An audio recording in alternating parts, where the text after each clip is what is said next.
ನಾನು ಖಂಡಿತ ಯಾವಾಗ ಬೇಕಾದ್ರೂ ಅವ್ರ ಜೊತೆ ಕೂತ್ಕೊಂಡು ಮಾತಾಡಕ್ಕೆ ಸಿದ್ಧ ಇದ್ದೀನಿ. ನನ್ಗೆ ಯಾವ ತಕರಾರಿಲ್ಲ. ತಮಿಳ್ನಾಡು ಇರ್ಬೋದು, ಕರ್ನಾಟಕ ಇರ್ಬೋದು, ನಾವೆಲ್ಲ ಭಾರತೀಯರು. ಒಂದೇ ನದಿ, ಒಂದೇ ನೀರು ಕುಡಿಬೇಕಾದವರು. ಕಾವೇರಿ ನೀರು ವ್ಯವಸಾಯಕ್ಕೂ ಬೇಕು, ಕುಡಿಯೋ ನೀರಿಗೂ ಬೇಕು, ಪ್ರಾಣಿ ಪಕ್ಷಿಗೂ ಬೇಕು, ಎಲ್ಲರಿಗೂ ಬೇಕು, ಎಲ್ಲಾ ಇಂಡಸ್ಟ್ರೀಸ್ಗೂ ಬೇಕು.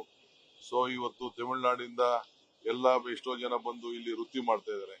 ಇಲ್ಲಿಂದ ಹೋಗಿ ಅಲ್ಲಿ ವೃತ್ತಿ ಮಾಡ್ತಾ ಇದಾರೆ. ನಾವು ಅದಕ್ಕೆ ಬೇರೆ ಮಾಡಕ್ಕಾಗ್ತದ? ನಮ್ಗೆ ಇಷ್ಟ ಇಲ್ಲ. ಈ ಪ್ರಾಜೆಕ್ಟ್ ತಮಿಳ್ನಾಡವ್ರಿಗೆ ಜಾಸ್ತಿ, ಕರ್ನಾಟಕನ ಏನಪ್ಪಾ ಅಂದ್ರೆ ಬ್ಯಾಲೆನ್ಸಿಂಗ್ ರಿಸರ್ವ್ ಮಾಡೋದ್ರಿಂದ ಏನು ಕಷ್ಟ ಕಾಲದಲ್ಲಿ ಅವ್ರಿಗೆ ನೀರನ್ನು ಏನ್ ನಾವು ಕಂಪಲ್ಸರಿ ಕೊಡಬೇಕು, 177 TMC ನೀರು ಕೊಡಬೇಕು. ಆ ನೀರನ್ನ ಅವ್ರಿಗೆ ಕೊಡ್ತೇವೆ. ಇಲ್ಲಿ ಏನಪ್ಪಾ ಅಂದ್ರೆ ನಮ್ಮ ಮಂಡ್ಯ, ಈ ಕಡೆ ಹಾಸನ, ಈ ಕಡೆ ಬೇರೆ ಏನು ನಮ್ಮ ಜಿಲ್ಲೆಗಳಿದೆ, ಚಾಮರಾಜನಗರ, ಆ ಜಿಲ್ಲೆಗಳಿಗೆ, ತುಮಕೂರು ಜಿಲ್ಲೆ, ಆ ಜಿಲ್ಲೆಗಳಿಗೆ ಇಲ್ಲಿ ಸ್ಟೋರ್ ಮಾಡಿಬಿಟ್ಟು ಆ ತೊಂದರೆ ಸಂದರ್ಭದಲ್ಲಿ ನಾವು ಕೆಳಗಡೆ ಬಿಡ್ಲಿಕ್ಕೆ ಒಂದು ಅವಕಾಶ ಇದೆ. ಅವರು ಕರ್ನಾಟಕದವರು ಬದುಕಬೇಕು, ತಮಿಳ್ನಾಡವ್ರಿಗೂ ಬದುಕಬೇಕು.